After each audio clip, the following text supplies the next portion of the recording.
How can I get my bread to be more fluffy and less dense? I've been making bread for a while now, but I can never get it to rise enough. The bread comes out really dense, so it's not very useful for sandwiches. I give it 10 minutes after kneading, bash it down again, then another hour before baking. I've tried adding sugar as well, but this hasn't made much impact. A big factor besides the dough is the temperature at which you bake the bread. If you are not baking it at some recipe specified temperature, you are probably playing on the safe side and your breads won't raise much. You have to heat the CO2 pockets quickly so that they expand before the dough hardens. The more temperature you can give it, the better. Another possible factor may be the yeast. Are you waiting enough? Are you using enough? Like temperature, more yeast and longer fermentation times can't go wrong. The short answer to dense bread is always rise. There are many solutions to rise problems. There are also many other bread problems that are not just about rise, color, flavor, wetness, shape.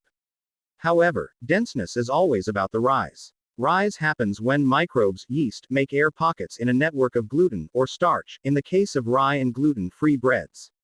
If your microbes don't make enough CO2, you don't get rise. If your gluten network isn't strong enough to hold the CO2 in pockets, it escapes and you don't get rise. Take note that both air pockets and gluten structure change over time, so time is critical.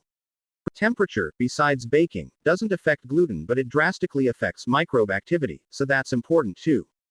Yeast, gluten, time, temperature. Nearly everything else that affects bread rise is a function of one or more of those variables. Here's a very brief list of a bit of the everything else. If you want a more specific answer, you'll have to make your question more specific. Yeast. Yeast must be alive. Check it's not dead, also not excessive antimicrobial ingredients such as salt or raw garlic. Yeast must be able to move to more food.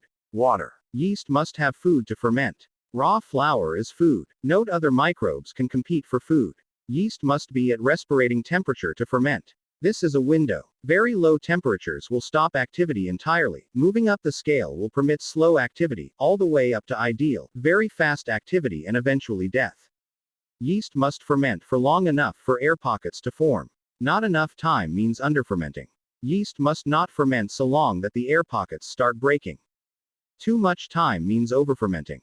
Stop the fermentation by baking it. Gluten, gliadin and glutenin must be present in the flour in sufficient quantities. Check content of flour, e.g. gluten-free flours will not produce a gluten network. Gluten must be formed and developed by kneading and/or time. Not enough is underkneading, but not too much. Too much is overkneading. If rye, pentosan network must not be kneaded too much, if at all. Shape it like clay. Gluten must not be broken down by factors such as acid or enzymatic activity. On oven temperature. Yes, oven temperature will affect your rise very slightly, in that lower temperatures will delay the killing of the yeast of the inside of the dough, allowing slightly more fermentation in the center than on the crust. Depending where your fermentation is, how hot the oven is and what shape your bread is, this may be fine, or it may allow the center to overferment. For that reason it is usually recommended to bake bread at very high temperatures so that the entire thing cooks at once. However, if your problem is a dense loaf, oven temperature is not your problem.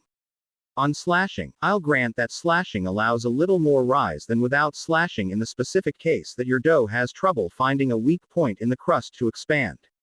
However, excessive uniformity in shaping is not most newbies' problem, and of course slashing will not help rise for anyone new or old where there is not enough air in the dough to begin with, can't expand on nothing.